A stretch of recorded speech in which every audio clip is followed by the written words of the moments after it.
We have a simple agenda, but that will be communicated by the moderators. I only want to communicate on one item of the agenda. We want to have an opening prayer before we can begin. And we are going to request one of us to lead us in that prayer. And I see we have Imam Hussein here. Very ready. Let's have ourselves and pray. Oh Allah, in your name we pray and we ask you to guide us in this activity that you are going to engage in. Guide us and let our candidates give us the best of their potential and guide us to make the right decision at the end of the day and guide us to pick the right candidates tomorrow. In your name we pray. So we already done by, but we have no choice. This is our MUASA. On WhatsApp we are very many, but when it comes to the meetings, I don't know what has happened. Maybe they will come as we move along. Let's try to use the little time that we have. First of all, I'm Muhammad Intari, and I'm the chairperson, MUASA Electoral Commission. I have 4 other people who work along with me, the commissioners. And I start from this side. I have Mr. Bialano Michael, who is working as our secretary. On this side, I have Mr. Frank Mashua, member of the commission. And we have Dr. Rita Edoku, the newest member of the commission.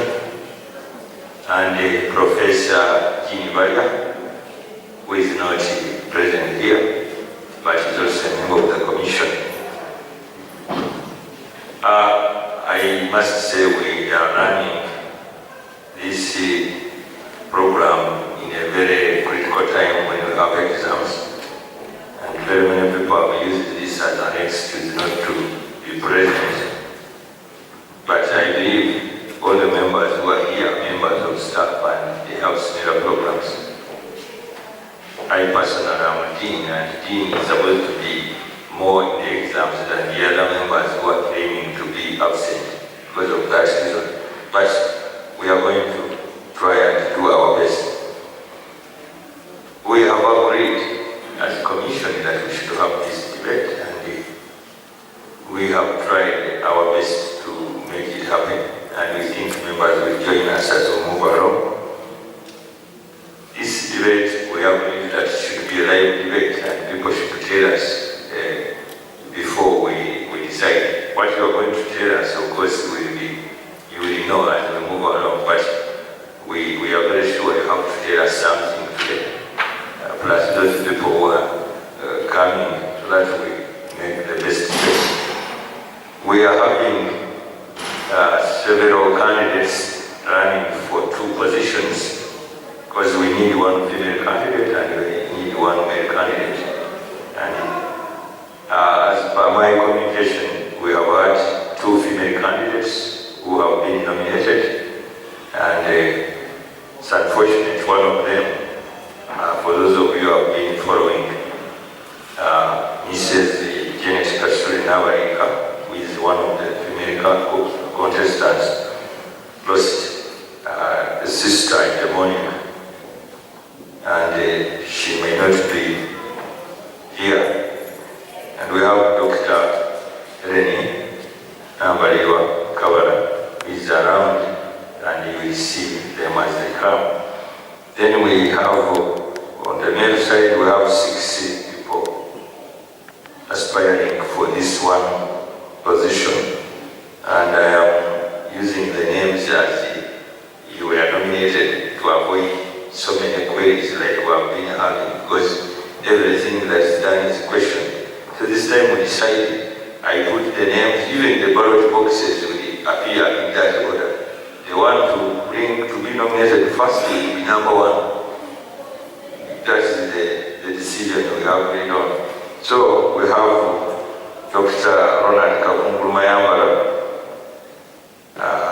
and we have Dr. Anthony Chibaimana. We have Dr. Tumsi Leta, Dr. John Mushomi, Dr. come here and we shall see them. We have Dr. Chigundo Muhammad Mshoke, and we have Professor Agea Jacob. Those are the male candidates. There are 6, and out of the 6, we are supposed to choose one.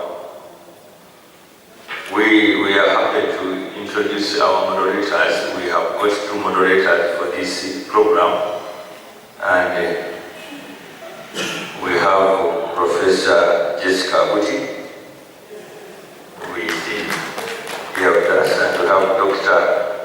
Yakagawa Patrick.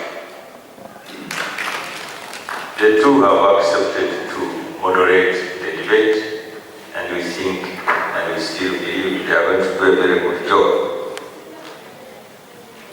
So they will also give us a program on how they want us to move.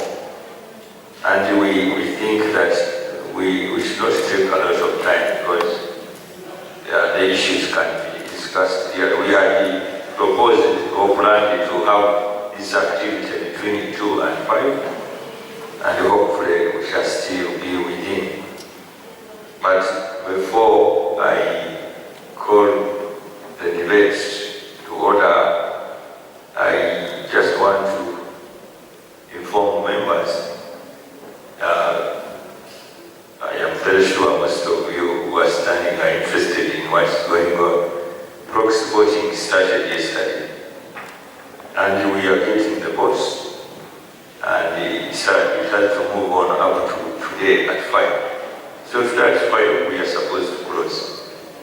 We still have problems. People are complaining and complaining about proxy voting, but when we came here for the Constitution, we still insisted that proxy voting must be in. Now people are saying, why don't we cancel the proxy votes? We cannot do it because that is outside the Constitution. We have only put rules, and if the rules are followed, then we should be able to get the proxy votes that have been sent. But this is just a simple question, because most of you have been on WhatsApp and you know what happens there. People have forced me to say something, and I have not communicated because I sent the guidelines and they were very clear. Proxy voting is very well outlined in the Constitution and how it should be. So when you tell me to say something, when you have the Constitution, then I don't have so much. But I think the people who have sent the proxy votes have tried to follow. But I also tell you something. I said voting starts on Wednesday and Thursday, and I got votes on Monday and Tuesday. Now if I cross those ones, then people will say our votes were not counted. The voting started yesterday up to today, but there are votes which came on Monday, on Tuesday. And I'm just telling you clearly that those are invalid. They will not be counted, because the votes come with the date. So if you think those people are here doing the correct thing, they can vote before we close and they vote, but we have already got the votes and we are not going to count those votes. So I also want to inform you that elections are still on tomorrow morning, 9 up to midday, and we are going to vote from our respective colleges.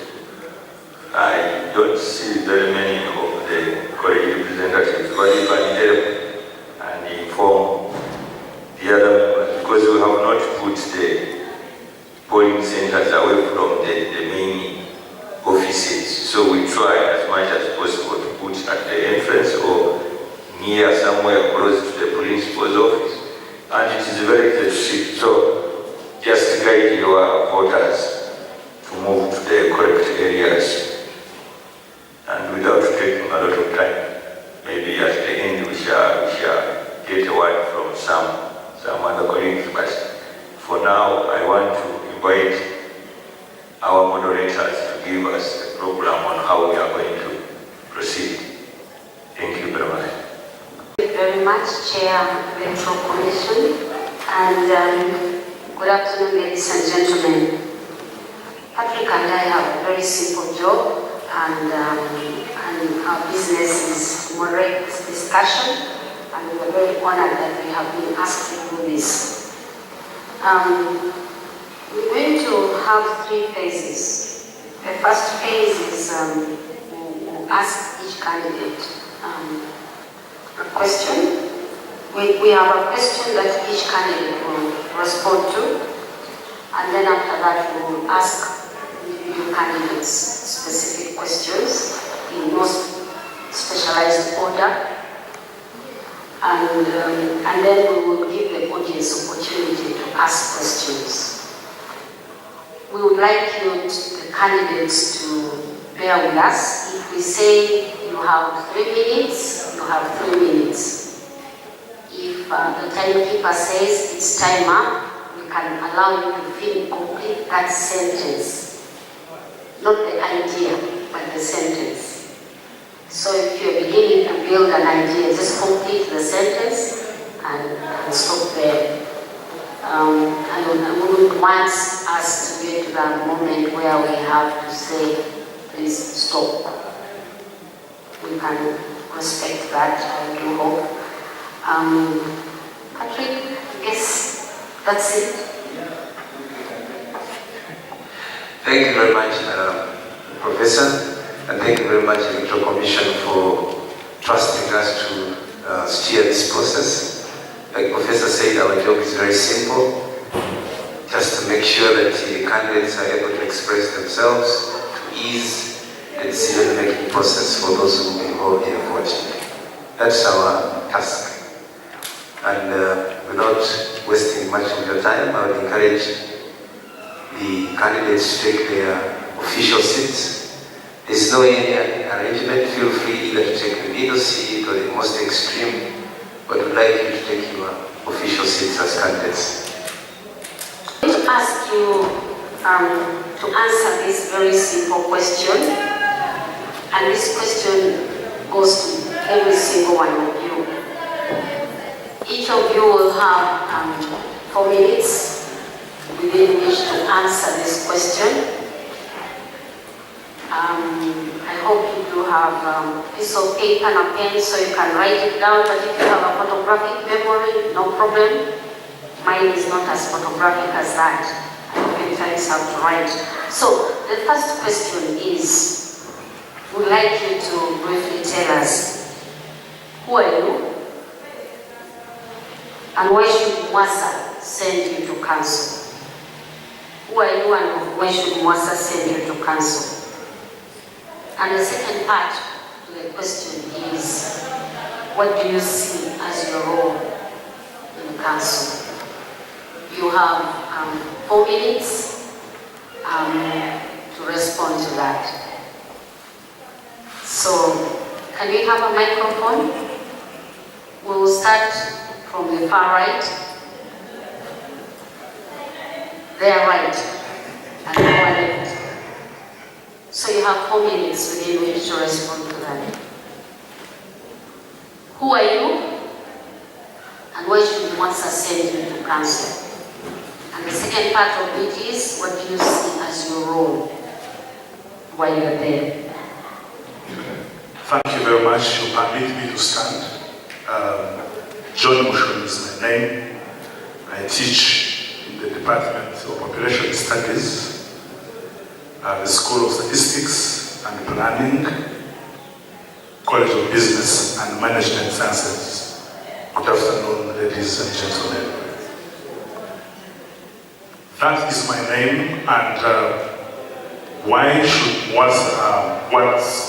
why should I be sent to MUASA as a representative to council? I recollect, I understand from the Constitution that MUASA is a body that puts together academic staff of Makerere University, and my issues are our issues, and these are the issues I take to council. I do believe that council, I understand that council is a negotiation floor. Council is not a place where I bring and take council is a place for my negotiation. So what do I negotiate? I negotiate 4 issues that are at the heart of MUASA. 1, issues are to do with our entry into the university. 2, issues are to do with our well-being in the university. 3, issues are to do with our welfare, our day-to-day welfare in the university. And 4, issues are to do with how we exit the university. Number 1, how do we enter the university? One of the aspects I think is at the heart of MUASA that I'm part and parcel of is that actually MUASA stands for sustainability and building for the future that currently is under the threat. Removing of a position of teaching assistant and the position and that is a threat to sustainability of MUASA and building for the future. I am standing to take this negotiation stance to council and say you need to replace this or maintain this with either graduate assistant or keep the teaching assistant program. 2, our well-being when we're here at MUASA. I know that this is our home and we spend most of our time here, and therefore the well-being of my colleagues and myself is very crucial. I do stand to take this negotiation stance as an issue at the heart of MUASA and say, we are here and like the basics of our work. Our health is very crucial. Our safety is very crucial. The safety of our tools are crucial. The safety of our means to come and go back is very crucial. For me, that's the well-being and the welfare of MUASA in the university. Finally, having served MUASA, having served Makerere, my issue and our issue is how we exit. We are exiting in a disgraceful manner. I am proposing a team no retirement negotiation. That every department, that retirement in Makerere University is not a usual retirement like anywhere. That the retirement of an academic staff should be negotiated and people who retire can be kept in each department for recruitment, for giving, for responsibilities here and there. One of them could be internal examination, one of them could be mentorship and analysis of issues that could actually help colleagues who are coming, encourage people who are moving on to serve the university. I reserve the 2 minutes for my colleagues. I thank you. I'm Ronald Kakungulu Mayambala. I'm an associate professor of law in the Department of Human Rights and Peace Center. I'm one of the candidates in the mayoral race for MUASA to council. On the question, why should I be mandated to go to council? I have a program, and we have our program with the members on which I base my candidature to MUASA to the council.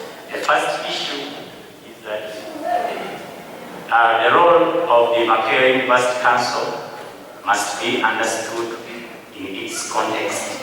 The Makerere University Council is the supreme organ of the university according to the Universities and Other Tertiary Institutions Act. Its major role is to formulate policies for the good governance of the university and play an oversight role over the university.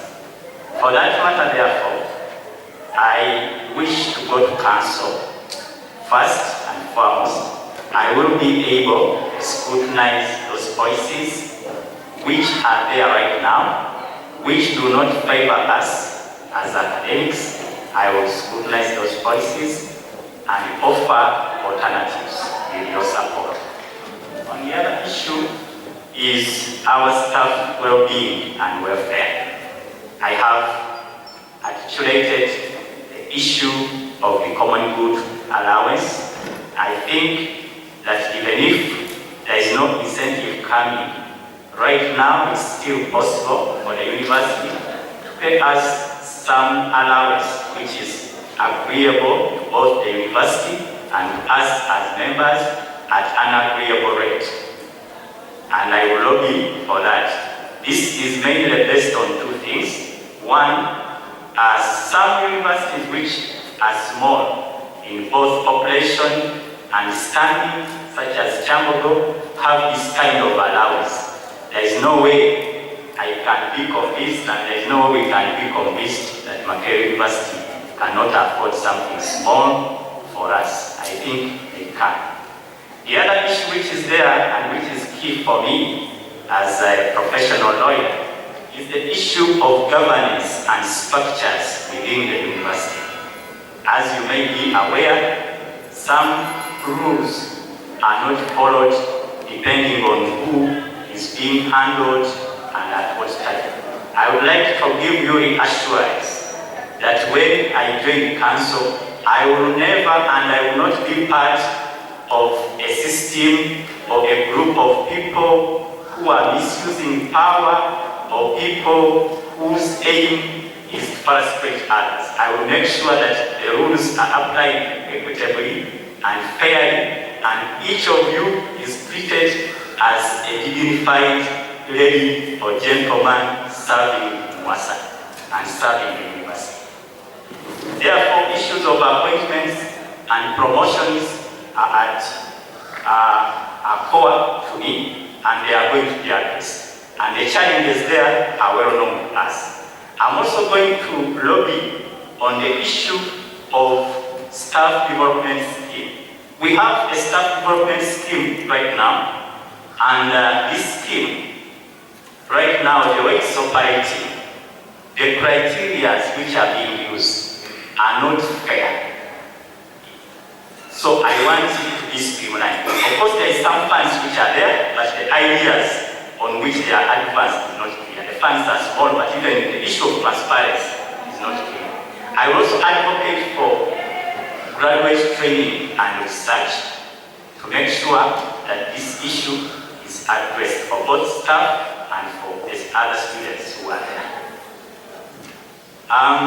Lastly, I will work towards ensuring that we have an equitable and balanced health scheme that can take care of at least a spouse and 2 to 4 children for those who have them. Not everyone has. So the issue, of course, may not be much. So I will advocate for those issues. And lastly, which is key, is that I'm a man of my promise. I'm not here to strike a deal. Nobody is going to intimidate me. I don't fear anyone, I only fear God. So nobody is going to intimidate me in council. I'm going to keep my word, and I'm going to keep your word. You hold me accountable on that, and you know why I'm saying it. Thank you very much. Namba Kabala is my name. I am a senior lecturer in the Department of Religion and Peace Studies, that is in the College of Humanities and Social Sciences. I am also the coordinator of the Peace and Conflict Studies. I went to Makerere University at my bachelor's. I have also a master's from Norway, plus a PhD from Norway, and a Master of Peace and Reconciliation Studies from Coventry. I want to emphasize that because as I go to council, there are things that I must put at the back of my mind. Why should MUASA send me to council? As Helen, I am not new in the room of council. I have been at the front line of the negotiations which have yielded a lot for my constituents as MUASA. That was when I was still part of the executive. But even beyond the executive, I have served on several committees for the interest of my people, the constituency. I have been a voice for the voiceless, and when I say that, it couples up with my role in council. My role in council is not to take my ideas as Helen. I see my role as a mouthpiece for my constituency. As Helen, I believe my business in council will come from the General Assembly. My role is to protect and uphold the resolutions and the interests of MUASA. There are so many things that we think about, and out of my experience, I have gone through them. Without the mandate of my people, I cannot have advanced my personal agenda. I'm aware that there are many issues that affect us as far as the human resource manual is concerned.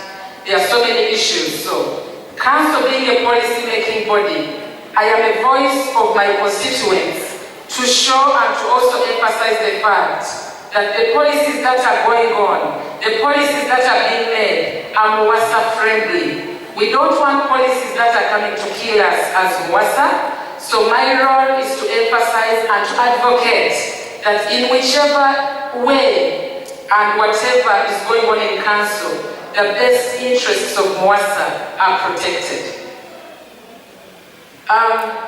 I also want to bring in the fact that with my experience, I know I have very strong negotiation skills.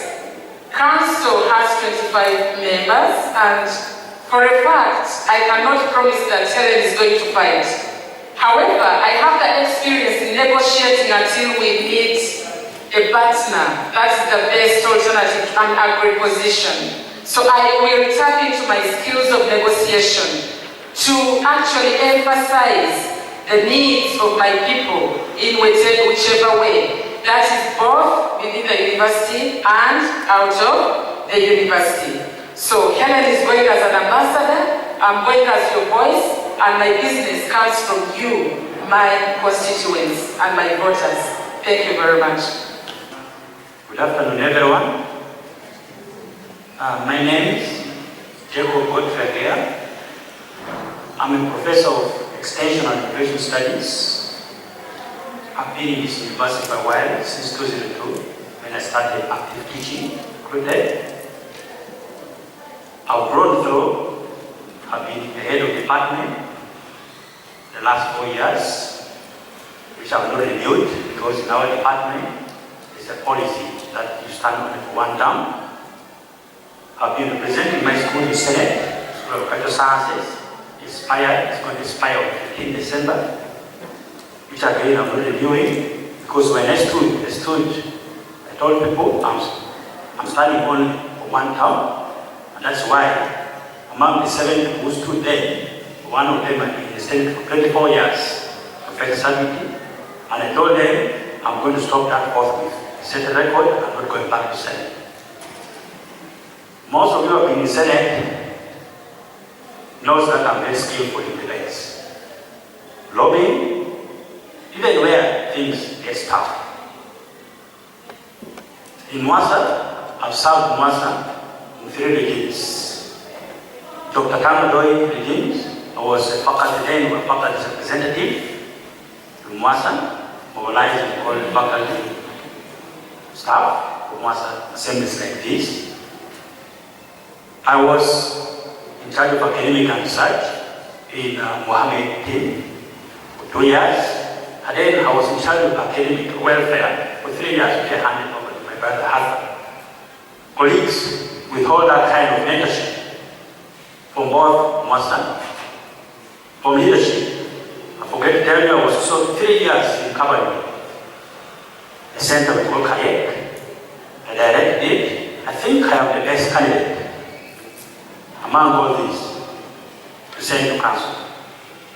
Colleagues, for those who have been following me up in WhatsApp, I've raised some few issues. First, I say council is not a bed of roses. Council is where policies are endorsed. We have been making policies, good policies at Senate, but sometimes we have been frustrated that good policies that we make are sort of confused at council. A good example, the policies on about corresponding author. It was very clear, we passed a very nice policy with the council, they just dropped that if it goes like that, many people will get promotions. That's the selfishness. Police council, to me, I think there are only about 5 or 6 people that debate. But the last time I've been in council, Representative Tamsareta or Sarah, anyone up there.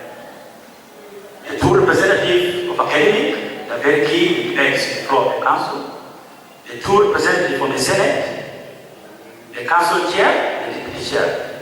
The rest are observers. You have the local government, Kampala State Authority, the student, the observer. Colleagues, if you do not send well tested, you may not. Colleagues have few issues that are carried to council. The first one is about the welfare issues, retirement issues. Salary is still not yet enough. We initiated it. The housing issues, we realized in the last 1.5 years, staff are not getting housing. That's one key issue. How he said he's a peacemaker, but I will fight for it with words. The other issues is about mentorship fund. I'll be made a professor. I was made because of few things here and there. When I graduated with my PhD, I was chance enough to get about 3 postdocs that pushed me on. Today, you find our graduates have nothing to show. Okay? The other thing that I want to carry to the council, my colleagues already talked about the health insurance, strengthening, which I will do. Colleague, lastly, I want to advocate for some of our colleagues here. They're over 70 years. 60 years, I want to advocate for a policy that retain our professors, timing age up to 70. Some of us will not afford that. I will rest there and wait for other questions that come by. Thank you, and thank you. Ladies and gentlemen, I'm called Pumps Winston Kireta. I'm an associate professor of physics and also currently head of the Department of Physics. And I'm also the incumbent with 5 other guys trying to steal the position from me. But it's okay, it's a whatever question to say, so we can compete. I've been at university since 2001. I go through all the ranks. I've never skipped any rank, teaching assistant onwards. And in 2013, of course, when I joined in 2001, I've been an active backbencher in MUASA, where all the activities under the different chairs we have had, Chris Gomwe, and so on. I was a backbencher, but in 2013, I joined MUASA as a welfare officer under the chairmanship of Shigundu. And during that time, we worked as a team, and we were able to get the incentive to members of MUASA and the university at large. And as I was still in MUASA welfare in 14-15, we were able to bring something big into our pockets that was the enhancement. It didn't come the way we expected because we thought we would get 50 billion that time, immediately we get 50 billion. And then of course, then in December 2014, I joined council. And on council, I've been sitting on 2 major committees, that is the finance committee and the staff government committee. And I've been able to do some checks and balances on what is done there. And for the first time during my term, these 4 years in council, that's when we have been able to see published books of accounts every quarter from the university, something that was never known before the 4 years I was in council. And this is because of course I'm an analytical person who keeps looking at all the figures and so on. So I closely followed all those, and now we are able to see the quarter reports which they even flash on the page. In staff government, I've been able to advise staff, members, is our young colleagues, AX and so on, to go for studies. People didn't know how to study leaves, didn't know that there is money that we provide in the university for sponsor them and they study out of the country. This has happened when I was in that committee because before, that money was not shared very well. But when I joined that committee, I said we have to help the young colleagues of ours to also grow. And in that budget, 80% of that money supports students going for PhDs. It's only 20% that's now being used to sponsor people going for conferences. So that's what I've done. And now, the other question was asking about what are the roles of council.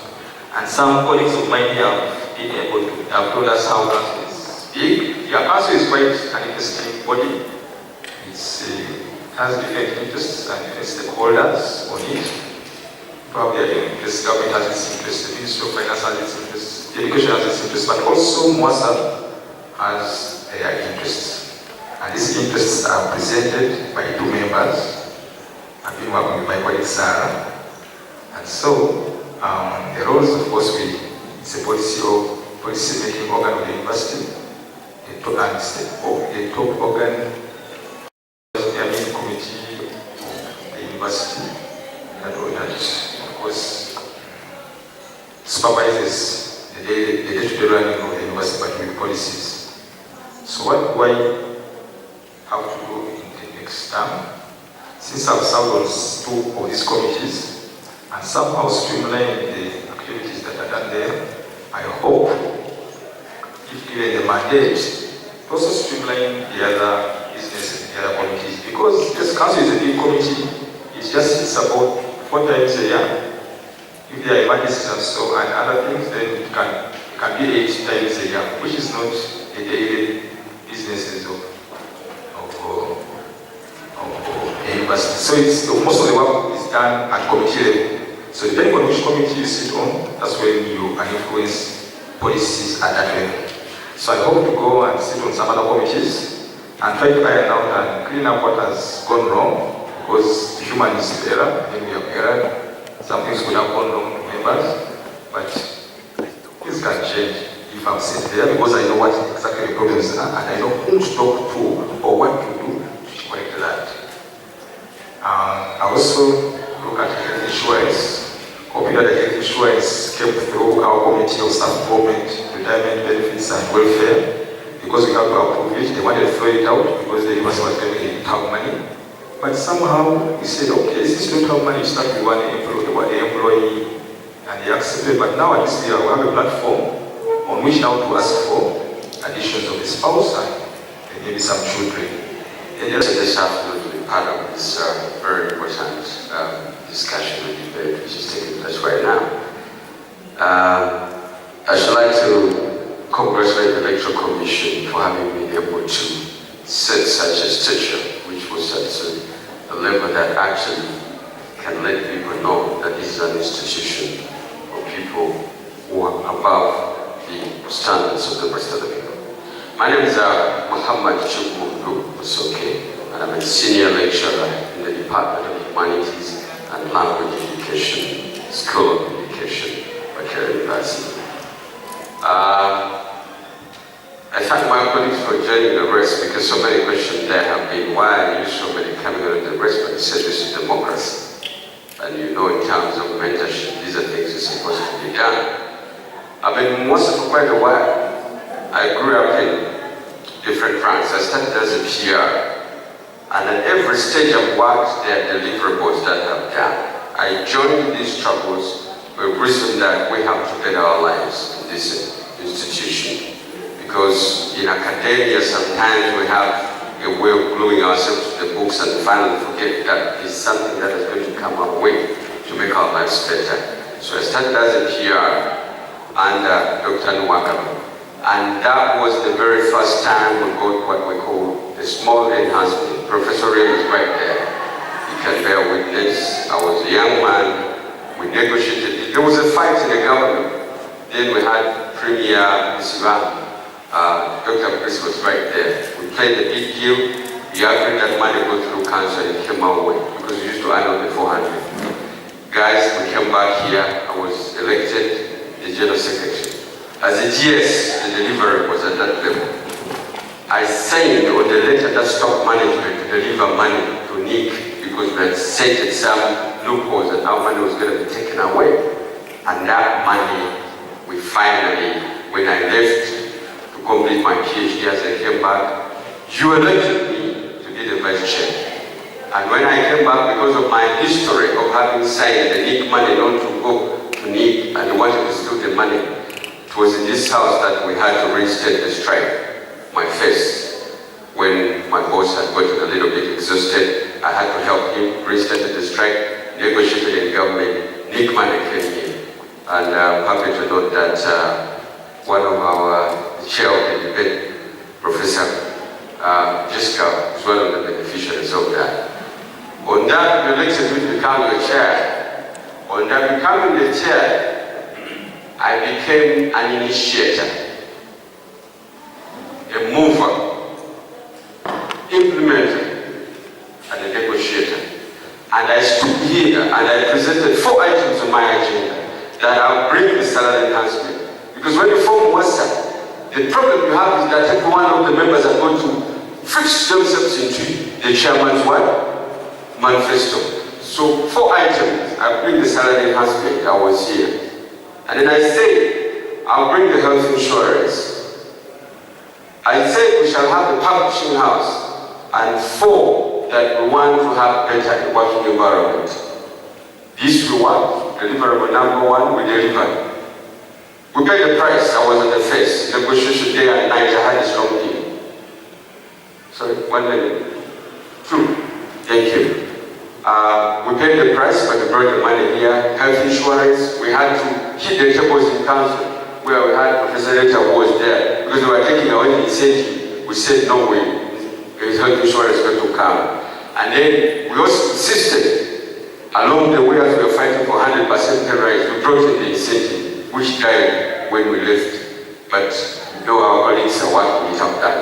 So that's what we have done. Now, why go to council? With the wealth of experience, I've known the gaps. There are glaring gaps in there. I know where to touch, how to touch, when to touch, and what to touch. And improve the policies. So the 3 that I pledged, influence the policies that are better and are going to improve our academic standards, both at undergraduate and postgraduate, and also to look at our welfare. Number 2, devise a new model of remunerating staff. I always come up with new things and they work. And 3, to complete a deal of the 15, of which I'm the father. That I will do. Support me. I've been council with you. I advertise how to touch when. And when I join council, there's a lot in what we call lobbying. And me, I'm empowered there. So push me like guys. I'll do that expertise. I've left now MUASA. I'm moving high. Thank you very much. They have told us what they see as their role there. And we're going to go to the next phase where we shall have a different question for each one of you. We did not manipulate you to take the seats in the order in which you're sitting, and we have not manipulated the questions to pick the faces that are here. So I'll ask my friend here to shoot the first question. Right, let's give these people a big hand clap for taking the risk of standing for these positions that they have chosen to stand for. It's tough to represent academic staff because this is especially of Makerere University. I'm told this is where we have the highest number of highly learned people per unit area in the country. And these are the people you want to represent in the most important organ of the university. I'll go straight to Dr. Mushomi.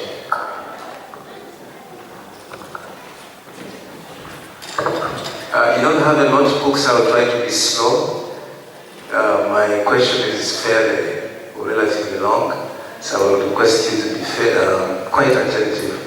In the event that you don't get it, I will repeat.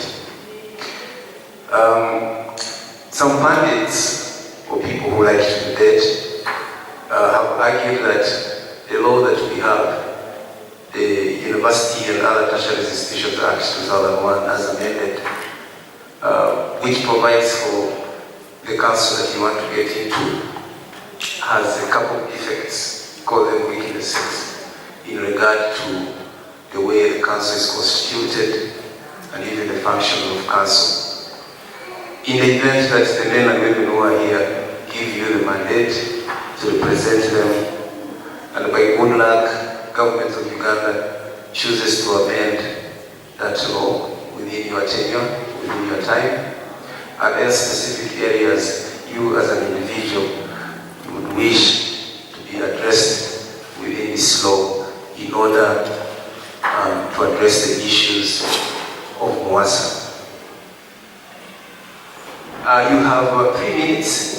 respond to that question. You have asked exactly what I have been at.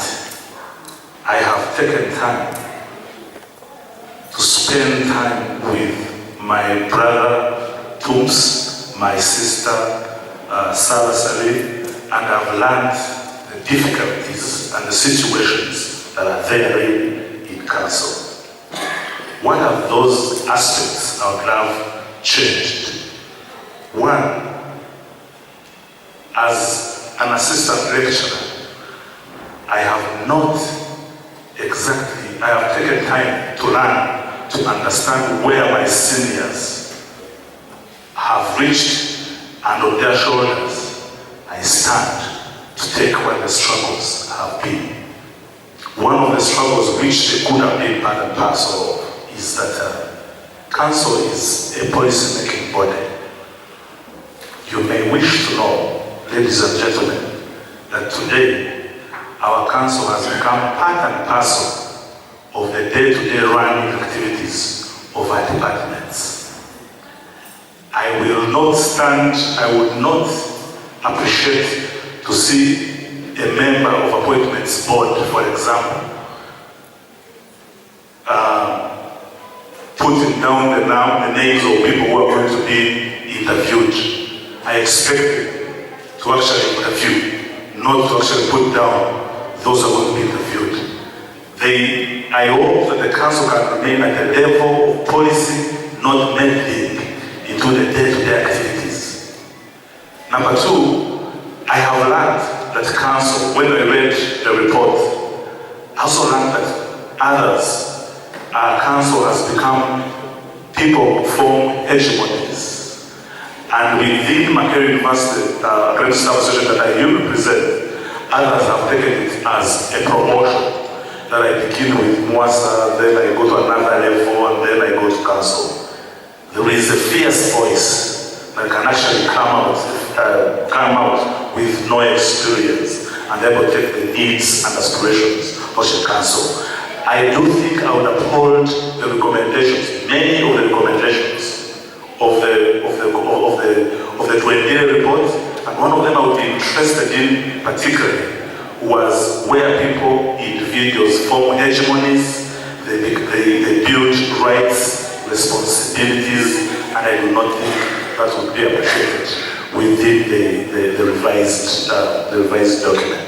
So my take is that I would ensure that council is council, remains with its respect, and number two, that people do not go to council beyond 8 years. Now to ask Dr. Mayambala a simple question which seems to pick up from some of the statements Dr. Mushomi has made. Mr. Doctor. The Renewal report says council overemphasized tactical matters at the expense of strategic focus and was crowded with nuts and bolts coverage and oftentimes inconclusive in the discussions. What, in your opinion, are Makerere's two most critical issues outside of staff welfare that you think council needs to urgently attend to? What are the two most critical issues outside of staff welfare that you think council needs to urgently attend to as part of council's strategic focus? And how do you plan to help steer council to focus more on strategy and less on the nuts and bolts? Thank you very much for the question.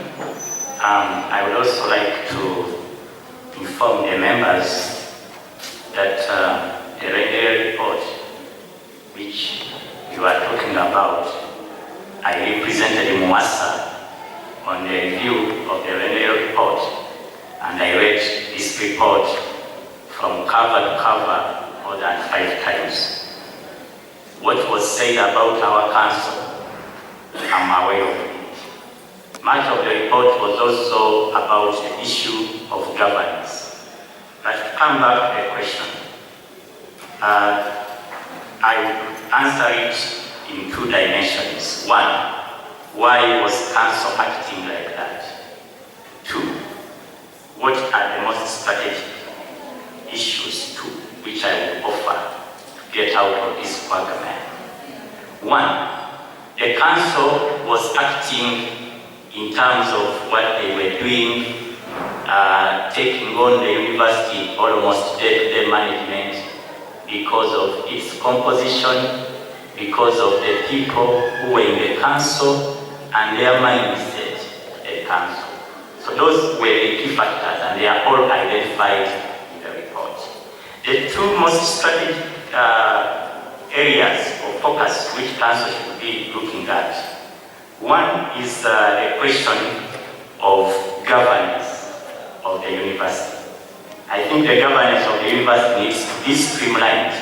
As of now, council wants to manage the university from Kakungulu Mayambala, who is being recruited as a small person, maybe assistant lecturer, to the issue of policy. And I think that they cannot do that. They should remain where they are meant to be. Of course, they've advanced the view that they do that because maybe the management has been weak, but council should take its rightful seat and remain on the issue of policy formulation and oversight role. The next one is, what kind of university do we want? And what kind of university do we envision?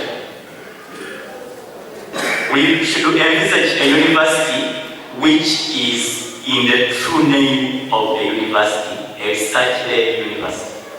And therefore we need a council which will be able to facilitate us and enable us to become a research-led university, because that's the only way we can fulfill the true meaning of the university. So when you send me to council, I will make sure that, one, as a lawyer, I will study, and I studied actually the University and Tertiary Institutions Act and all the laws which govern education in the country and beyond.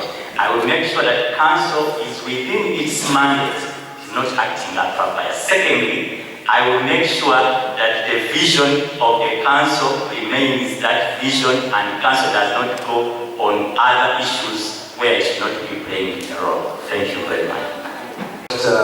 Helen Nambalio. Is that the right pronunciation of your last name? Yes, please. You can add Mkabala. Mkabala. Yes, please. I never want to mispronounce people's names, so I'm lucky that I got it right. Assuming that you are successfully elected to this position of representing Mackay University Staff Academic Association, Academic Staff Association, to council, you expected, like many people have mentioned, to play the role of overseeing the performance of what you commonly refer to as management here. And you also expected to determine the direction of the administrative, financial, and academic affairs among the several functions that the Act provides for council. My question is, how will you ensure that the interests of MUASA are appreciated by council members, bearing in mind that council is a hotbed of different interests, representing different constituencies, with a lot of diversity? And what are those strategic priorities that you think will be critical for you to emphasize, with the interests of MUASA not being negated? Personally, I think the best way that I can ensure that my people's interests are being put on the table without compromising standards is by making sure that I go for discussions and negotiations with evidence and from a known point of view. It is very important that in every discussion we make reference to existing policies but also showing where those policies could be jeopardizing or could be bringing nuts and bolts, if I can pick that word. For example, when we talk about issues of MUASA interest, we are also talking about governance issues, as you mentioned. The organizational manual of Makerere University clearly stipulates what actually should be done at every level. I'll give one example. For example, the promotion policy.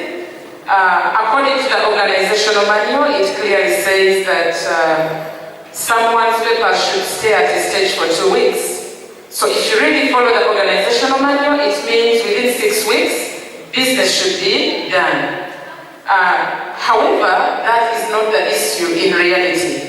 And I know it is in the best interest of my constituents that this particular issue is addressed.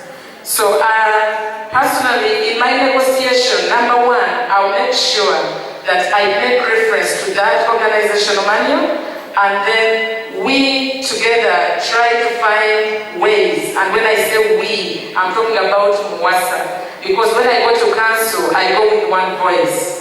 Where is the problem? As MUASA, we shall have to do a self-examination. Sometimes you may find that the hinges or the nuts and bolts are actually within us. However, knowing the organizational manual will help us to move forward MUASA's agenda. Because MUASA's interests can only come on table and find space if we are doing things within the existing policy. But then also, there are aspects of where some policies are being changed arbitrarily. That is one thing as a council member I will negotiate and constructively engage. And when I talk about constructive engagement, it is about showing the fellow council members what it means to arbitrarily change a policy and how this can affect my constituents. Because the Human Resource Manual from 2009 to 2014, probably there was not so much consultation. However, our senators can do it. You had a senator here talking of good policies which are being killed in council.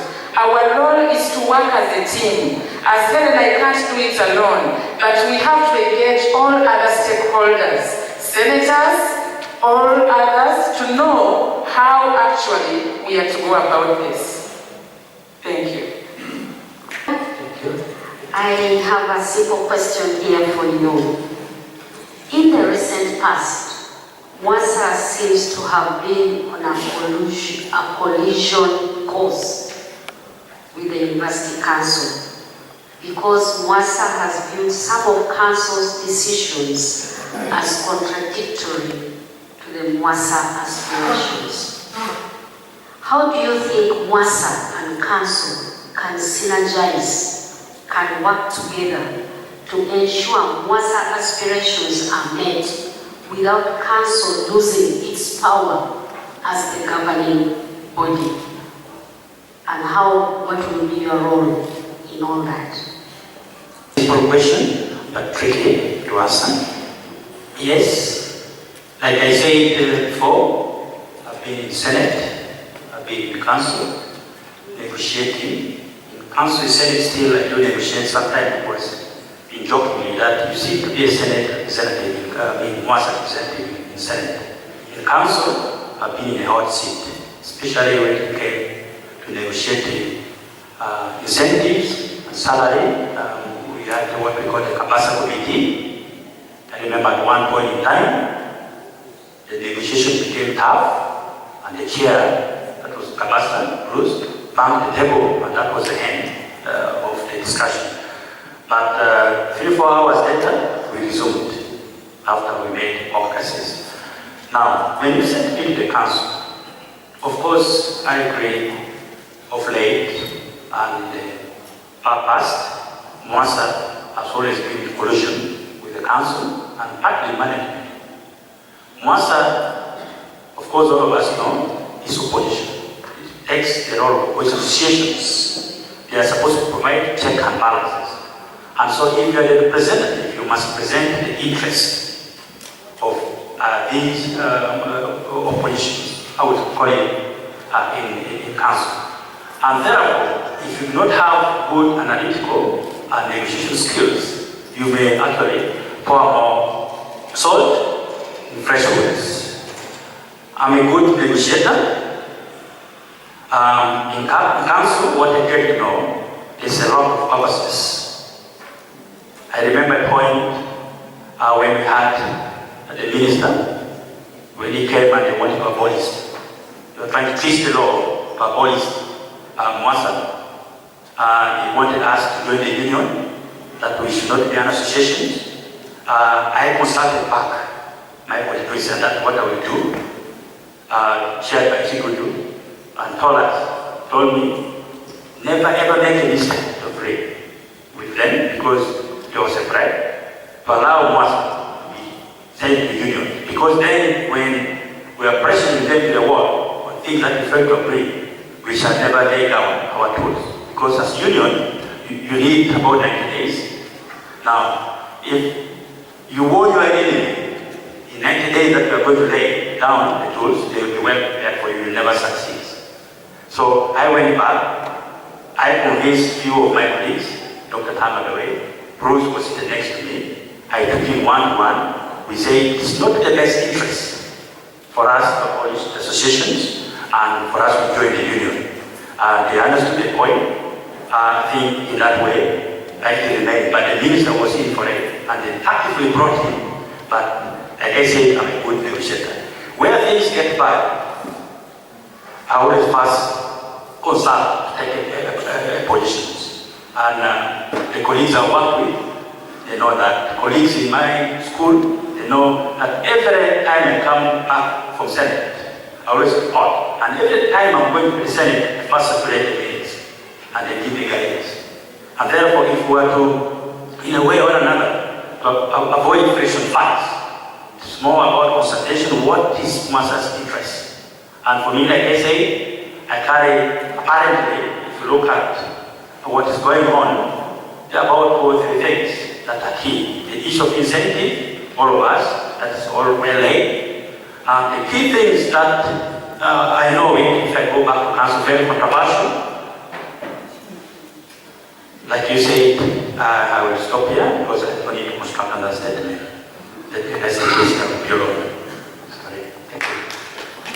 Toops, Ireta, I missed your middle name, Winston.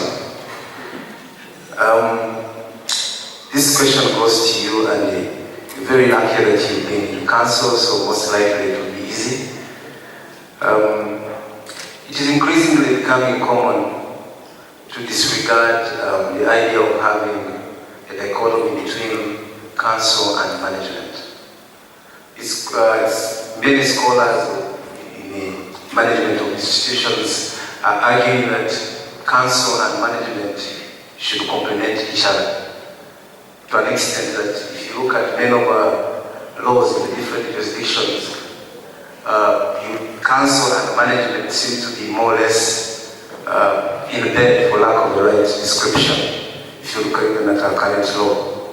And I'm not surprised that some people are observing that there seems to be no difference, but that's because of the framework that we have. In your opinion, now that you've been in the council, what do you envisage as risks associated with the reciprocal influence between management and council? And how do you intend to mitigate these risks as we pursue MUASA's aspirations, which I believe you probably know very well? Thank you for that question. Yes, I've been in council, at least for my colleagues here, I know most of the politics and everything that goes in there. Now, currently, why members think that there is council and management may be there is because as council, when we are in that council room, we sit on one side as council members to make policies, but then we also need guidance from the technical people who sit on the other side of council. So they are always in attendance as we make the policies. So sometimes, of course, as the councillors, we are supposed to be given information or documents. so that we can make a policy. They do the technical work and present everything to us for us to come up with a policy. But then of course you get paid. Sometimes you find one of the technical persons, if it's in their docket, trying to push so much in take their direction even if the council members are saying otherwise. So that has been happening, but you know, like I said, the council has very many stakeholders, and it takes a new person in that council, by the way, about 2 years to understand the operations of council. So after about 2 years, I was like, but I think we are doing something wrong.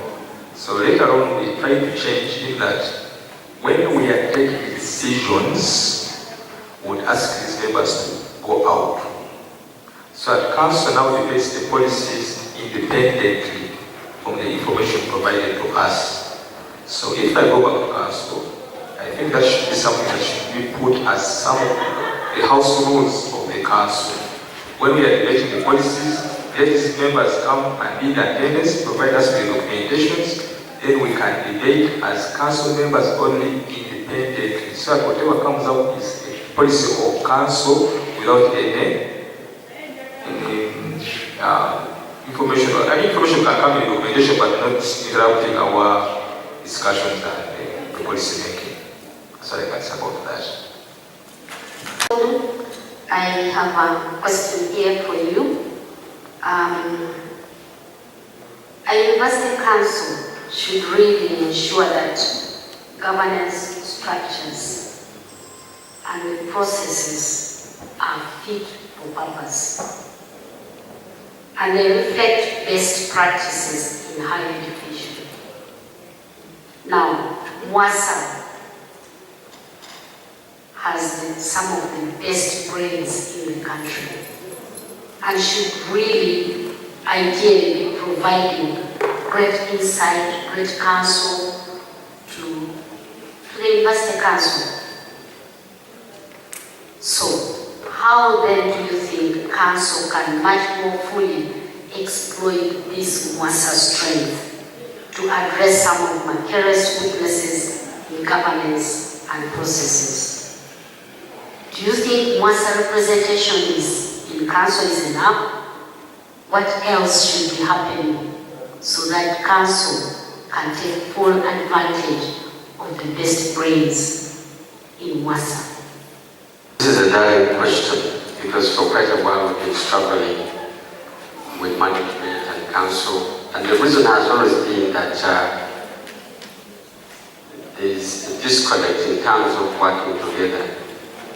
MUASA has always been looked at as an object of violence by council and painted by management as an object of violence.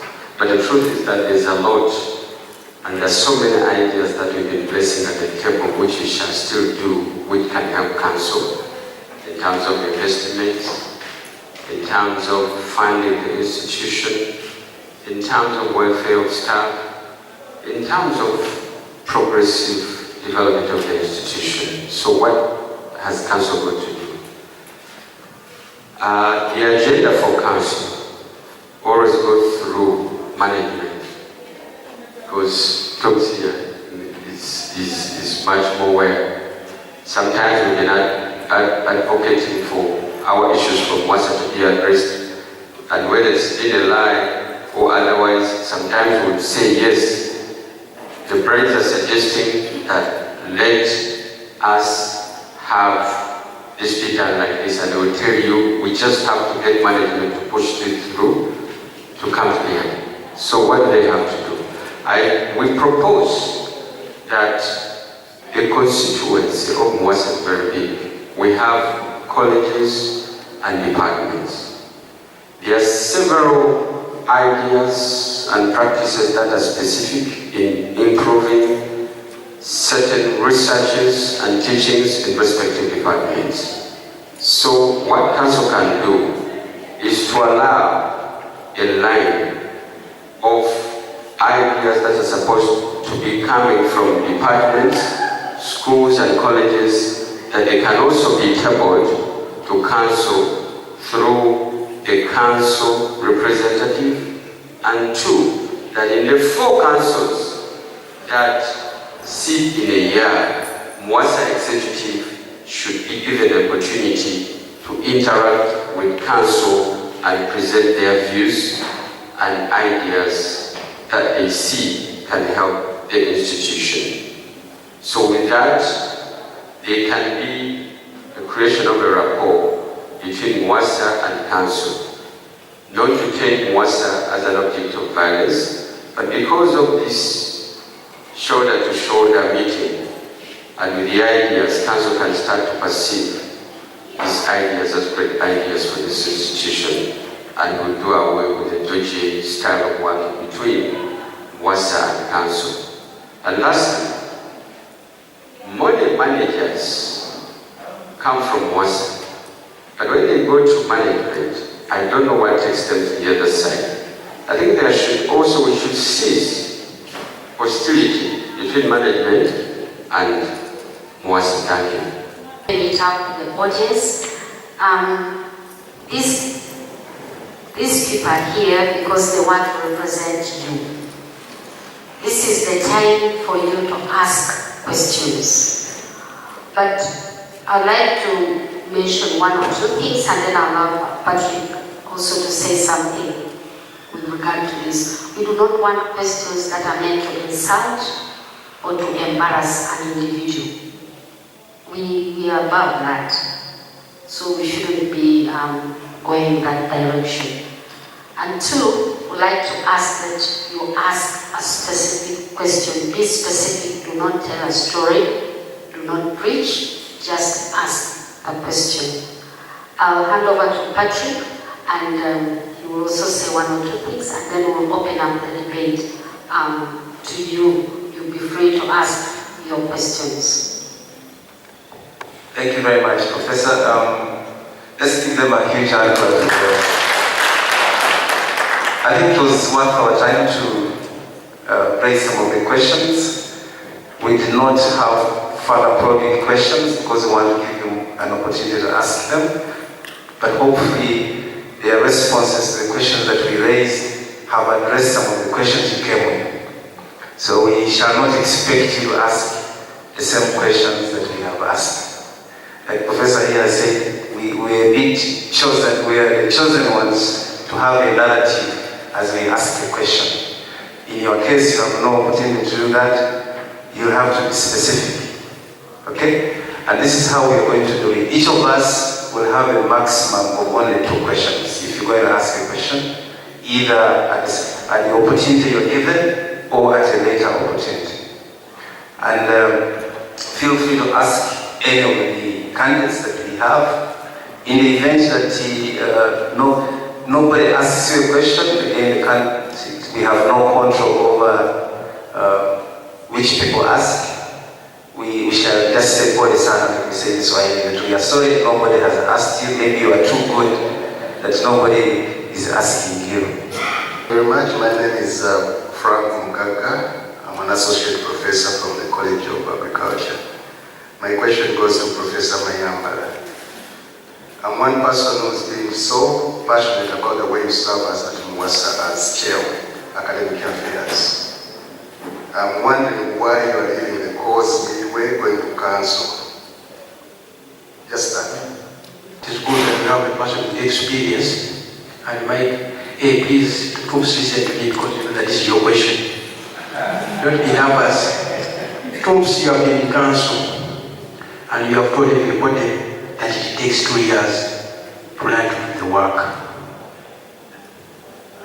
What does that mean? That you are unable to understand things? Does that mean that everybody is unable? And then, why do you want to go back if you know that it took so long? And you're looking for supplementaries or retakes. And then, troops, the General Assembly passed a resolution that you should get out of council, but you adamantly refuse to get out of council. Now, you are seeking money from MUASA. Who are you going to represent? If the people you represent told you to get out and you refuse, who are you going to represent? Thank you. She's representative to MUASA. My question goes to first Dr. Helen. When you get to council, how are you going to make sure that our interests as women in MUASA are heard up there? Then this goes to Professor Gea. You're talking about housing. Realistically, we know that the houses vis-a-vis, the number of houses vis-a-vis the staff numbers are really few. When you get to council, how do you hope to tackle this issue? Because you're promising us that you're going to work on it. Thank you. Elizabeth Nansuga, my question goes to Dr. Chikundu and John Kobams. If any of you is elected as a council rep, what are the key retirement issues that you address as a council rep?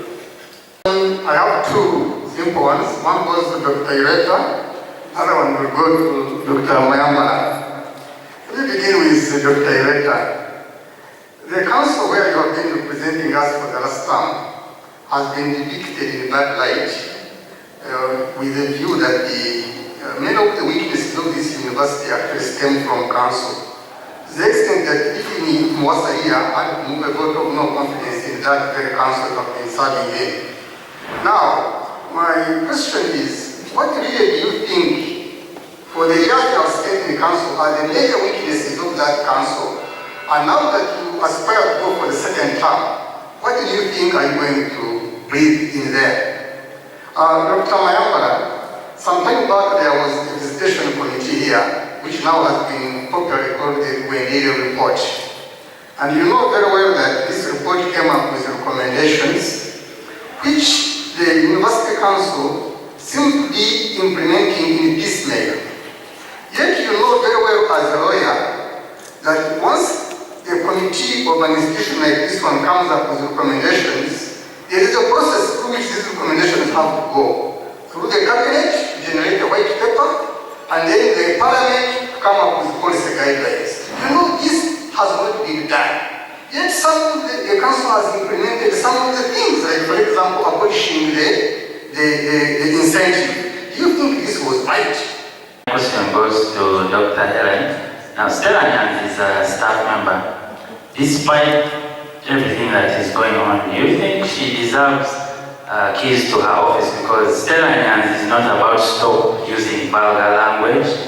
She's not about to stop undressing or even organizing peaceful demonstrations. So, as a specialist in conflict resolution, and if you start an appointment board, do you really think we deserve to have Stella Nyanzi here the way she is? Thank you.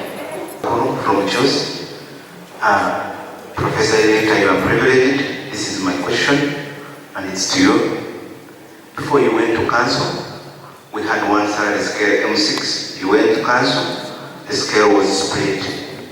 Before you went to council, assistant lecturers were appointed on full time. You went to council, they are now being employed on contract. Are you proposing any solution to that when you go to council? And how long do you think that can take you? I thank you. My chair, and I start right away. Thank you, Dr. Liz. You did pose a question that what will you do about the retirement? What are the two key issues of the retirement package if you go to council? One, the first thing we have to do when we go to council is strengthen the MOVE scheme for reasons that is a lot of money, because we're part of its strengthening and creation. We know that when we move to MOVE, when we let it open to every person, because we need just representation, it's going to be trouble. So what we need to do is to strengthen it by having competent people who are figure-oriented, to be able to keep our monies and they know the nitty-gritties in terms of figures. With that, we have to make sure that we come up with a policy which is going to help.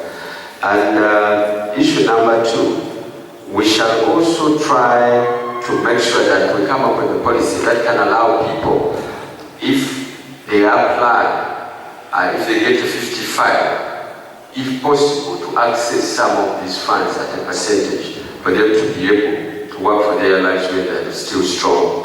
I thank you. Also organize seminars on how people should plan for their retirement, because most people run after retirement, they go to nowhere. That we shall do, and the person will come. Thanks, Liz. And the first one from Professor Mwavu is that it took me about 2 years, and why go back? And yeah. So, like I said at the beginning, first of all, being an incumbent is good and bad, but anyway, I can give you the information. Like I said at the beginning, when council is composed of different stakeholders, each with their own interests. On the first sitting of council, we have no chairman of any committee. We have no chairman of council. So what happens? When you are a new member there, you don't know what has happened, especially if there are some members who are in the previous council coming on to the new council. They always plan before you. So what happens? When you go there, they start telling you, you can go to this committee, you can go to this committee. Because there are committees, it's not automatic that you go to appointments board, it's not automatic that you go to finance committee. There are quite a number of committees, there's estates and so on. And council, like I said, sits 4 or 6 times a year. Most of the work is done at committee level. And the committee level work done is final. They just report to council sitting in a given quarter. So, why it takes you about 3 years is you reach this council, they tell you, Winston, welcome here in person. Okay, you can go to this committee and the other committee.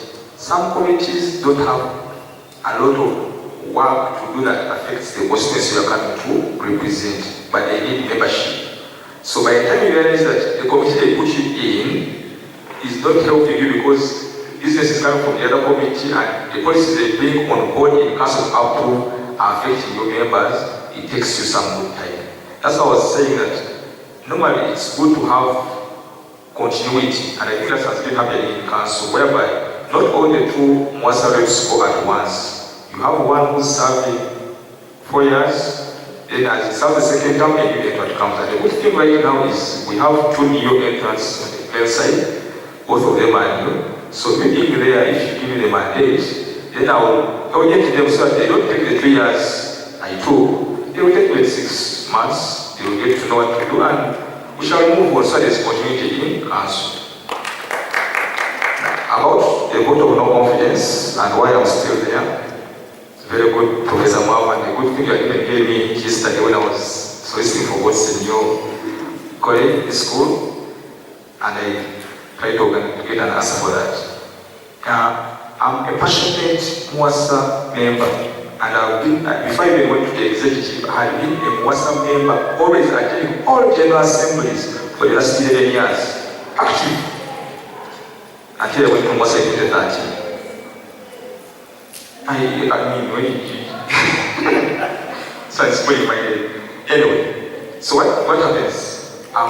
Currently, I am a MUASA rep for council, but again, I'm also a council member. A vote of no confidence was passed. But as it was passed, I was wondering, the vote of no confidence was to University Council. The vote of no confidence was not to MUASA reps to council. Now, there was a challenge. There was a challenge that time. When the vote of no confidence in the council was passed, there was business that they are giving us of staff government and appointments board. Now I'll talk about my docket because I was a member of staff government. Members wanted funds in this financial year. They were in South Africa, others are in Kenya studying. They wanted us to sit and discuss their fate. These are your own MUASA members. So what do you do if you're in that position? Do you let them suffer when they are in South Africa without fighting for this financial year? So somehow we try to weigh and say, since the vote of no confidence is on council, not all the MUASA reps to council, let us go and help our colleagues who are part of MUASA, who are going to languish in South Africa, in Tanzania, in Kenya, that we are supporting, so that we give them the funds and the university, because there is no fund that leaves the university accounts without an approval from council. So our members are going to suffer that time. So for me and my colleagues, I would say, you know what, let us continue and help members. Whatever happens, can happen. Now the other question was, what are the weaknesses of council? What do you think to bring there? This one, somebody answered it. First of all, we have issues with stakeholders, some members of the council. I mean, you can't stop it. It's an act, it's a law. You can't refuse some members to come, so they have to come. But what I will bring on council now is that I know which committee affects us, members of MUASA. So when they are here, I will make sure I'm strategically positioned in the different committees, and then if there are any bad things that have been done, which I know are there, then we can iron them out, because council is the policy-making organ of the university. It can make policy today, remove the policy the same day. So we have all those powers. So whatever has gone wrong can be sorted out. Then the final one was the salary scale. Why now change contract staff to AAs? This is the same issue. I was not on this contract staff changing was in appointments board, where I was not a member of appointments board, and like I say, all business is done at committee level. We are just informed whether in council, so I couldn't change anything there. But if I go back to council and somehow I lobby and I get into the appointments board, these are some of the things that you can easily reverse backwards and people go permanent terms, because the act clearly says if someone is an assistant lecturer, it's a permanent position in the university. And that one I agree with. So why should they be on contract? So if given a chance and I go back, I will only go to appointments board and this will be changed. For the lady that asked the question but just out, you will agree with me that the issue of housing is one of the fringe benefits for the staff in this university. Of course, there are few houses that Makere have that cannot accommodate all the houses, but even the very few of late are not being allocated to member staff, academy, but you find here and there they are allocated administratively to members of management. It concerns me. I've raised things up, but I'm happy that at our welfare, MUASA, they have taken it up. I understand there's a committee that has been formed, which is supposed to do stock taking for all houses and other spaces in campus. Of course, the committee was promised to be given funding, but up to date, they're doing the work without funding, but I think it is in the best interest of MUASA. For the last, I think 1.5 years now, no any single housing has been allocated.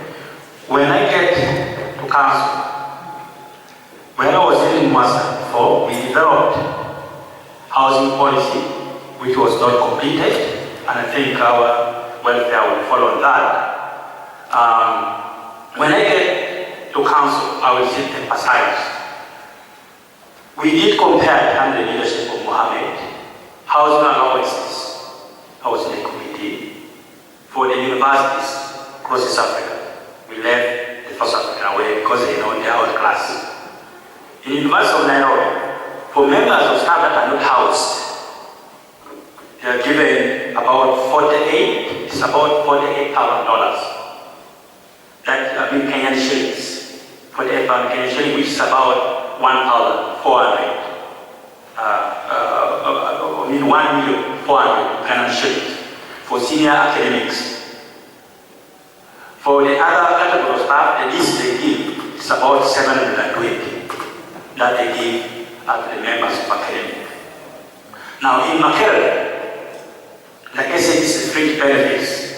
Some of us who are housed, we feel okay. We feel pity for some of our colleagues who are not housed, because the housing allowance, which is in their pay, the salary, is about 270, which cannot rent even somebody's postquarter or a carriage in Kampala, which is sad. It's really sad. Because I would advocate for the members of staff that are housed in housing policy, they need to be given housing allowance commensurate with the market rate of at least a 2-bedroom house in Kampala.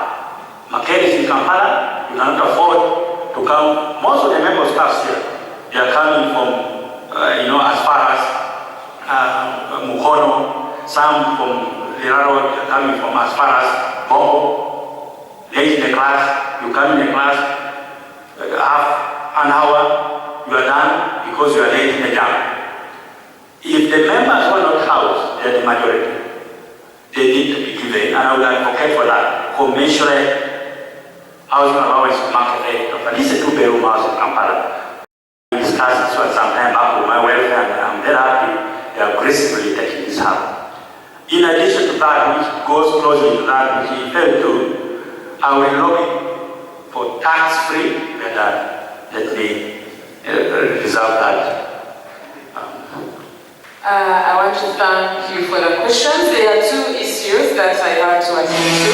The first one, allow me to take on the aspect of the Nyanzi case, and thank you, Patrick, for moderating that question, simply because since that case is in court, I wouldn't want to answer it in terms of Nyanzi. But as women, if we say still undressed, I think we lack space where we can vent. It is a UN resolution that every organization must have a conflict resolution desk. I know Makerere University has a tribunal, but you know what a tribunal is? That is not a conflict resolution desk. We should know that we have space where we can start from before we go into legalities. In peace and conflict studies, we believe that we can talk, we can dialogue, and nothing is above. I'm happy the head of the Department of Religion and Peace Studies is here. And as peace and conflict studies, we have that rich, the rich expertise within the senior staff and the junior staff. So if the university mandates the Department of Religion and Peace Studies, we need a peace desk where to start from under such circumstances. Because if you really study the whole situation, it is one word against the other, which could actually have been solved through arbitration, through dialogue, and through negotiation. So we need space. Secondly, the women interests. Now, you know what the speaker just said recently. I don't want to allude to that. However, I want to note that the support systems within the university are not so friendly. The support systems are not so friendly to us as mothers, both as staff and our students. We know that many of our students come here with babies. If they are not lucky to meet you in the corridor, you open your office and say, please, sit here. We have a gap. We need support systems as far as daycare services are concerned. And when I talk about those support systems, they are not only for women, they are for all of us. I know my male colleagues here who come here with their toddlers, you know? So we all need space where to put our children and happily execute our duties. So my issue is the interests of women shall be uploaded. If we get male champions to actually work with us in the interest of all of us, because we are your mothers, we are your sisters, we are your aunties, and you are our fathers, you are our brothers, and you are our husbands. Actually, on this note, I will note that my husband is in this room to support me in this process. So that's very important. Thank you very much. Yeah, thank you very much, members of the audience, for being very fair about the candidates by asking all of us a question.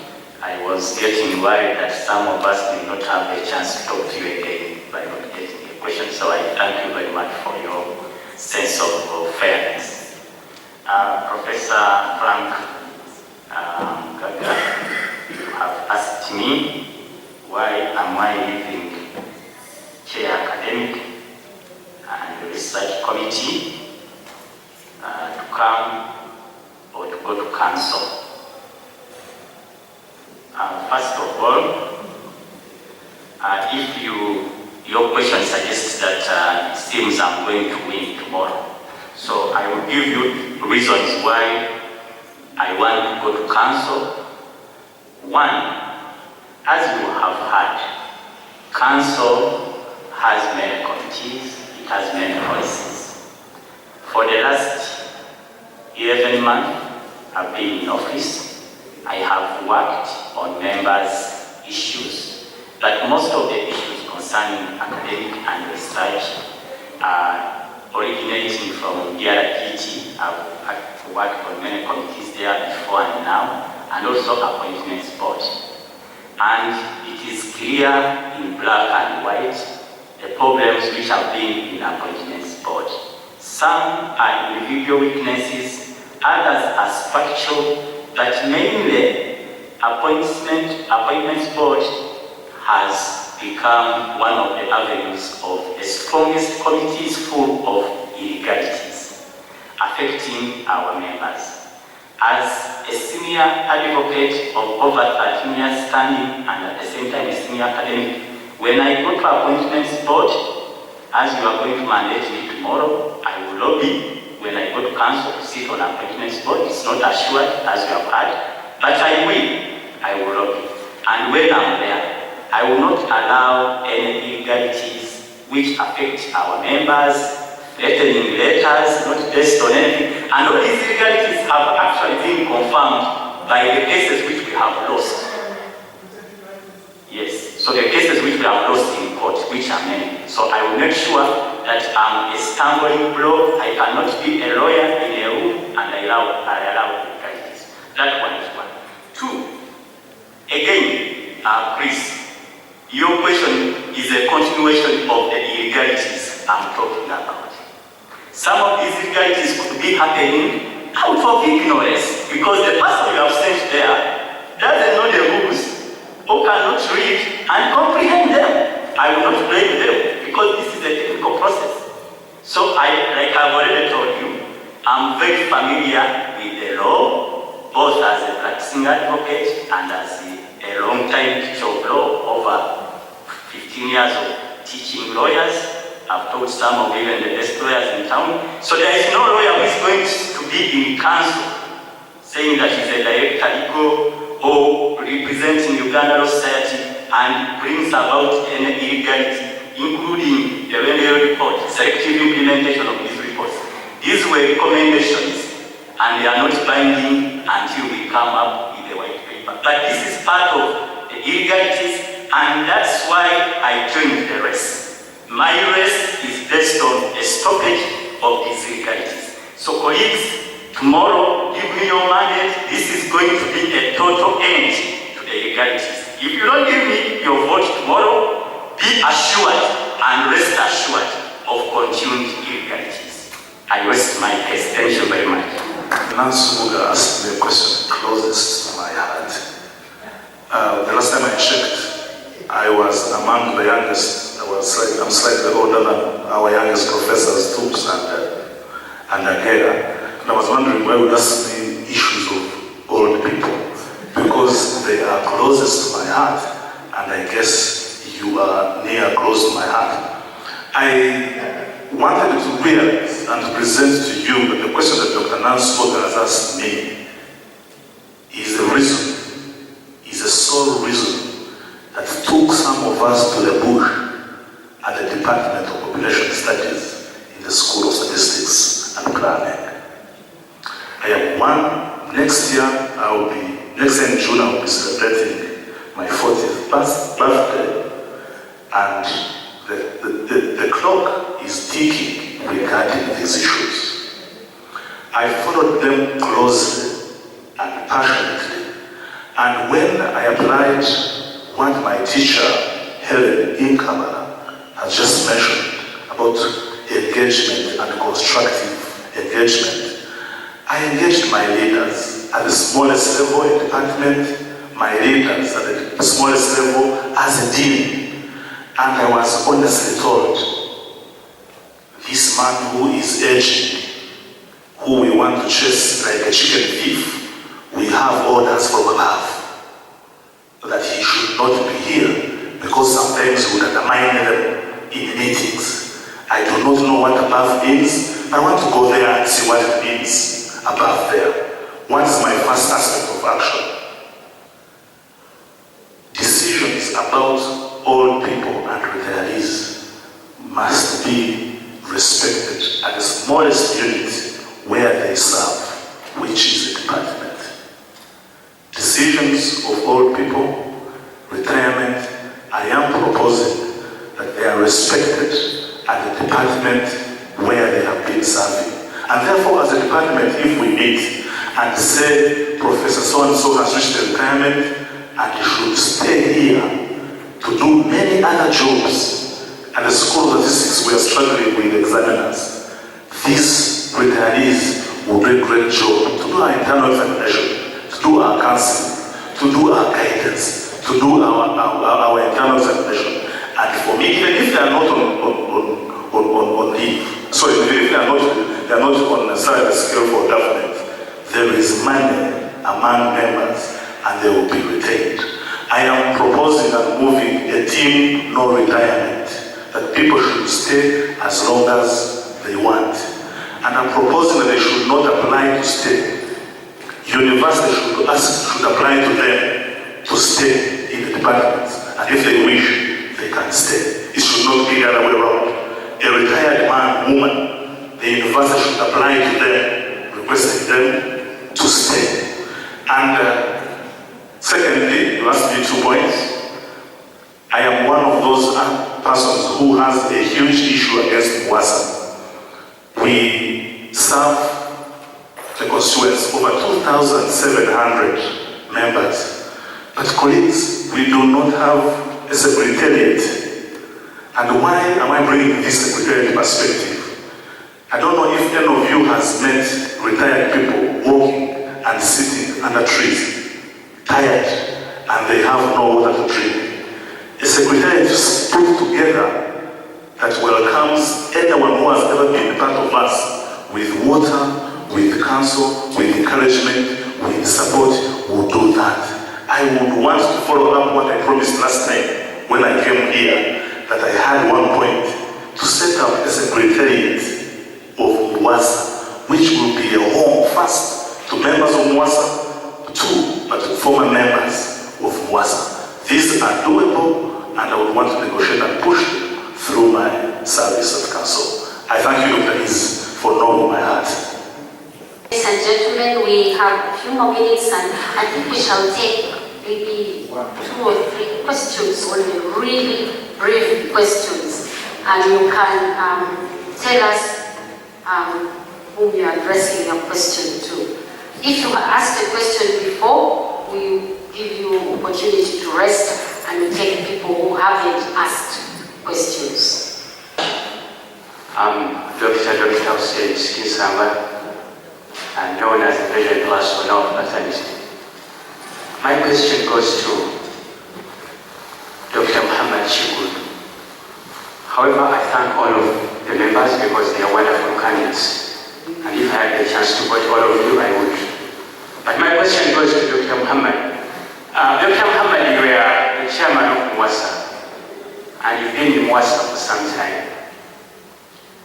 And from what the deliberations have been, the composition of council and the dynamics and operations of council are divergent or are diverse. How do you think you will leverage from your skills and expertise to bring more from MUASA, from council, especially that it's of a diverse background? And how do you think the composition of council will limit your output and delivery to the MUASA fraternity if given a chance? Dr. Kanakolia Dixon from CHUS, and I'm addressing this question to Dr. Mayama. Your manifesto tells us that you want the health insurance to cover spouses and children. But there's members of staff who don't have children or neither married. And that means in terms of social justice, they are going to be subsidizing the others. So what do you think that should be done for those who don't have children and don't marry, but they have beneficiaries or dependents? I have 2 questions. The first one goes to my professor, Mayambara. In the recent review of our MUASA constitution, we requested the council representatives not to be part of the executive. And from what I have gathered, or from what I'm seeing, it seems to be we are missing that link as executive.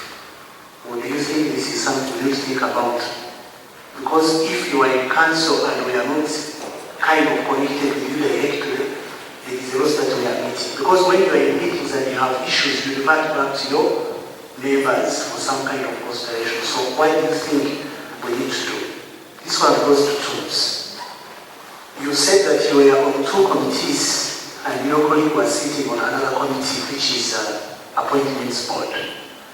And when I look at what has been happening, it looks like some committees have been functioning very well, but some committees have been trainers. I ask myself a question. Do you have a point at which you sit together and compare notes and then advise one another on how you can push on our agenda as MUASA? Because if we say that we send you there as 2, my thinking is that you're going to work together. So if you see somebody is not doing well, is there a point at which you meet and discuss and say, I think we are missing in the direction? I don't know how you do it there. Thanks. Questions for Dr. Mayambala and Dr. Chigundu. The question is about how my expertise will leverage me to bring more from MUASA. Colleagues, one thing, like I said before, I'm an initiator. One thing I've observed in MUASA is that when people come and say, I want to go here and do a BCD, but there are always no ideas that they place at the table. They don't initiate these ideas, they don't move them, they don't implement them, and they don't actually negotiate for them. But my experience has been that I've done this before. And the little smile we have was out of the effort that I headed. That is bringing the enhancement. And nobody in council will actually push me aside if it's a question of negotiating for such more to come to our people, because I know the routes I took. We could move deep in the night, we could move and meet the relevant officers, authorities that would give. And it's about bringing back to your people. So my experience is that I even afford to give lectures to the council members. I've been advising them on which route to take to bring good things to the university. Sometimes they could be stuck and they cannot even talk. Even when they meet the authorities that they can't talk anything. So I don't think anyone here is going to say no, she will do that. In any case, they'll be very happy because they know I'm a mover. I'm a man who has all it takes to construct bridges. I'm a man who actually tells one to move out of the problem.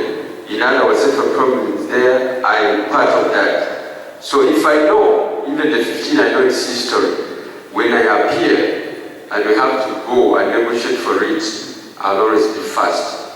Anybody in council will be much more excited to see you go there. Because with symbiosis, nothing is impossible. About manipulating or rather moving in council, I've learned a lot.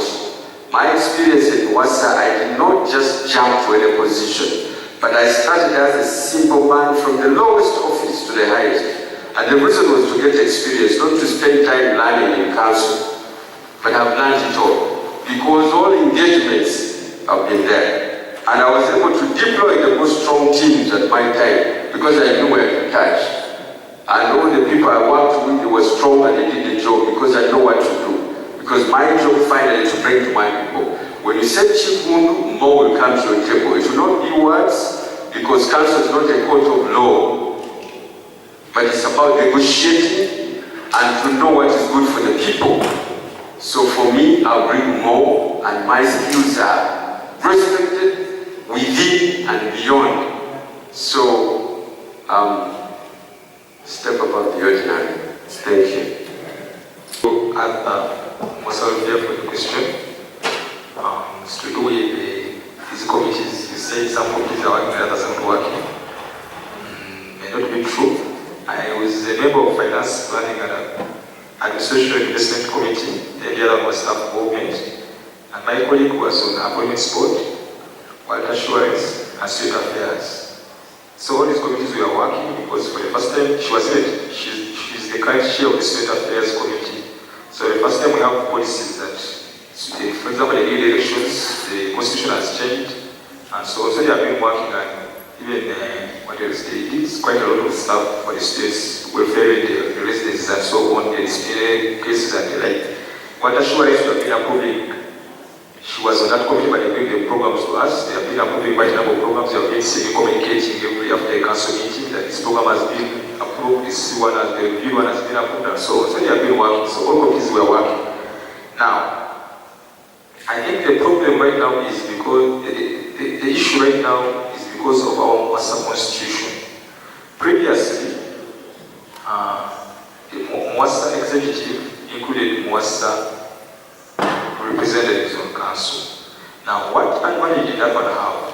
When I'm sent an agenda for finance, for example, and there are issues, maybe 3, 4, 5 that affect my membership, I would alert the chairman, who was then Chigundu, that you know what, this agenda is this and this and this that is very contentious. What is the position of MUASA? Then we require in a meeting and we discuss as a group, including my other colleague.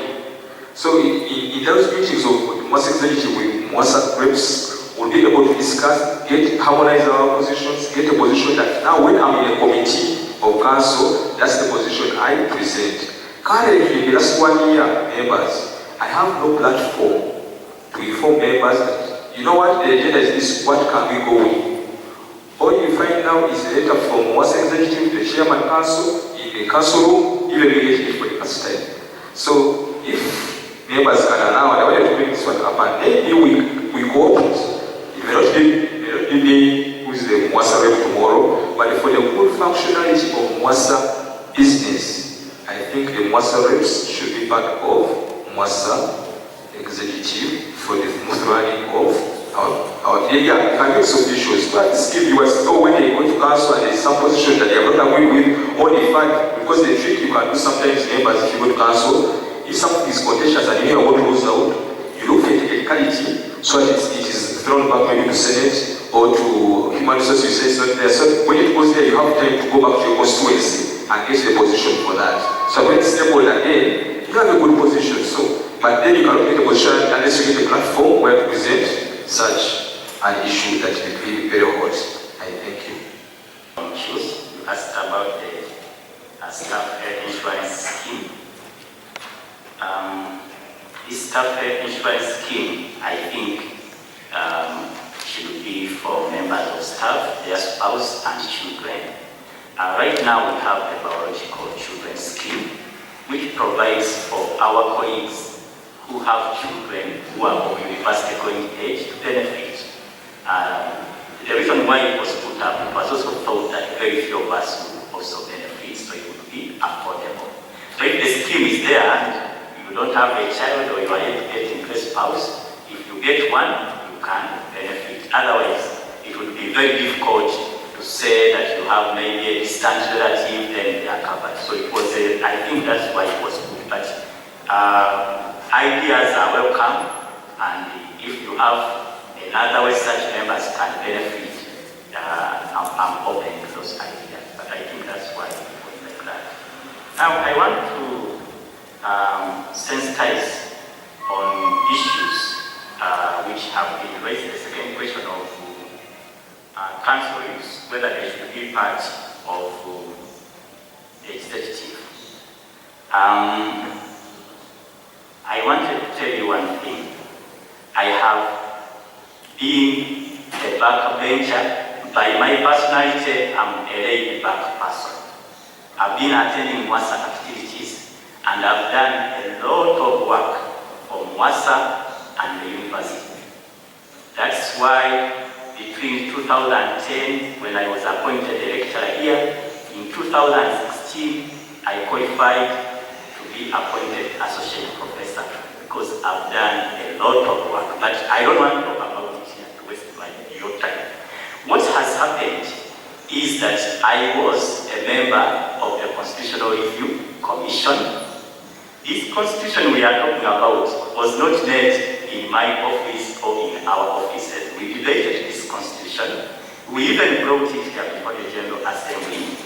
Our colleagues, Dr. Sarah Sali, Dr. Ireta, had served in the area executives of MUASA. They attended this meeting. At no time did they ever lobby that let them be included in the executive. So it seemed that they were happy with the situation. Now they are turning around because it's the hour of judgment, the campaign time, and they are busy blaming the Constitution. The Constitution was passed by you, the Gender Assembly. However, even in the Constitution right now, and I have a copy of it here, it says that our representatives to all the bodies where we are represented are ex-official members of the MUASA executive. That one is in black and white. So, it is a lie, and I am not happy about it because you cannot tell lies when we have a constitution in Article 2, Clause 2, Paragraph B. It is saying, provided they are not already members of the Executive Committee of that session, representatives of that session, Council, Senate, MURUPS, and any other organs of the university shall be ex-official members of the Executive Committee. Such members shall be accountable to the General Assembly of that session. So that's the legal framework which we have. They are ex-official, and you know what ex-official means. Secondly, they are accountable to the General Assembly. The General Assembly told them such things. Have they been doing them? So, is it the problem of the Constitution or it was individual weaknesses? These were individual weaknesses. That's why I would like to tell you that the issue of honesty, face the voters in the eye, speak the truth, and I'm going to be on the truth, on the side of the law, and for your membership. The issue is not the Constitution, but if you think you want the Constitution to be amended, you can also be helped in that process for free, pro bono, as I did last time with other members. We can think about that. Thank you very much. To bring this debate to a close, and I'd like, therefore, at this point in time to say thank you very much to the candidates for coming. Another round of applause for you. It takes guts, it takes courage to present yourself, it takes guts and it takes courage to listen and to confront questions and to respond to them. It is now up to us to reflect on this and to take informed decisions. We'd also like to thank the Electoral Commission for entrusting us with this business of moderating the discussion, and where we have stepped on toes or not done the thing correctly, forgive us, but we are grateful that we were able to do that. So thank you very much. Maybe Patrick want to say thank you, but thank you very much, everybody. Thank you for coming, thank you for being here, and thank you, Electoral Commission. Thank you very much, the candidates. You did a good job. It's never easy to talk to academics. You did a good job. Thank you very much. And thank you very much, Electoral Commission, again, for taking the gamble with us. It was my first time to moderate this kind of event. Hopefully we did it well with my colleague. These MUASA people were whispering to me through you, the Electoral Commission, that before you close, they want to make an announcement. So I thought I could also mention this. But from our side, thank you very much, and we wish you all the best, all of you tomorrow. May the best candidate take the day.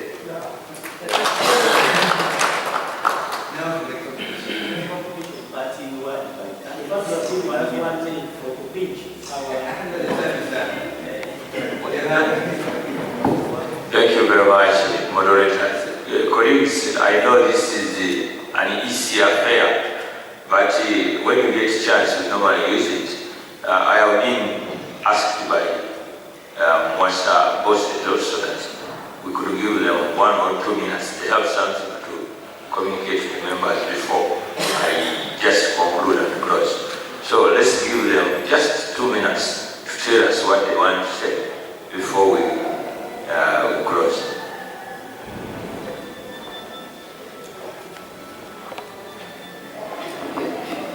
Thank you so much, Chair, for this opportunity you've given to us. I want to thank the candidates for having come and for the good words you promised to us. We can't wait. I only wanted to make a small announcement that as MUASA, we are organizing a small get-together, which we can go at the end of the year get-together as members, where we can meet and chat and share a few things, get to know one another. I thought I should mention this before we do the elections so that nobody says I have organized. It is MUASA organizing. And I think on that day we shall be congratulating all those who have been elected into the offices. So we are going to make the further announcements in terms of dates and where that you cost. Thank you very much. All the contestants, I want to make a simple request that whoever is going to be the winner, you are representing us, you are not representing yourself. And I want this to take out of your heads that you will be representative, but then you are representing us. We have the right to call you and keep you there. You are our representatives. So please remember that the Constitution does not bar you from reporting back to us, consulting with us. So please work for the members. We know that people have various motivation to go to council, but remember that the people who are taking to council are us. And therefore, make us happy as you make yourself happy. Thank you very much. This one is about 5 minutes and we cross. First, I want to take this opportunity to thank the aspirants. You have really told us what you want to do for us, and it takes time and guts for you to come and sit here and tell us what you want to do. As the commission, we are happy because for us who have been doing what the people want us to do, people requested for the debate, and we say we have no choice. We have brought the members here for you, you have heard from them, and it's time for you to decide. And we have agreed that the decision is going to be done tomorrow. I want to take this opportunity to thank our moderators. You have really made I know I'm not going to be chair after 2 years, but if I was going to be, I would call you again. But the Constitution does not allow me to stand again. So maybe the other people have seen, and most likely you will moderate for some other time. I also want to thank members of the commission. If you are not this side, you don't know what happens. I have a lot of work on the table, but I am also expected to deliver in this case. So we have been moving up and down, and the commission is really very active, as you have seen, and as you will see tomorrow. We are doing our best, and we hope our best will be good enough for you people tomorrow. I don't want to forget thanking the PRO person and our welfare officer. These two people are not part of the commission, but they have helped and they have guided. And they are not influencing what we do, but at least they guide and they come willingly to help. So those people have really done a very good job. I want to thank them. And I think that is why we put you there. I also don't want to forget the audience, because as you can see, MUASA is really very big, but there are few people who normally volunteer to come here. And all the same, without you, we are not going to be able to have this. I also want to, you know, very many times people forget, people who do things that are not seen. For those of you who are very keen, if you look up there is that man Ben. That man Ben, sometimes people don't think he's around, but he's a very active member of MUASA every time. So all these things that have happened are almost going to be seen, or they are being seen. I don't know how he does these things, but I want to take this opportunity and to start me. You are really doing a very good thing for MUASA, and you keep us updated on the net and so on. So thank you very much. I might not get time to thank you, but I think you are doing really a very good job for us. And I want to also say that by virtue of my position as chair EC, I don't have a choice. I really like all these people here, and generally that's how I am. Everybody here is my friend. And I cannot divide my vote into 8. It's not allowed. that is mine. But I have had everybody and I have a vote. Of course, I have 2 votes, one lady and one man. And I just can't know how I do it, but that maybe I will decide overnight on what to do because of what you have said here. And just trust me, tomorrow, much as I might finally get interested in some 2 people, much as I will be interested in almost everybody, I have to announce only 2 names.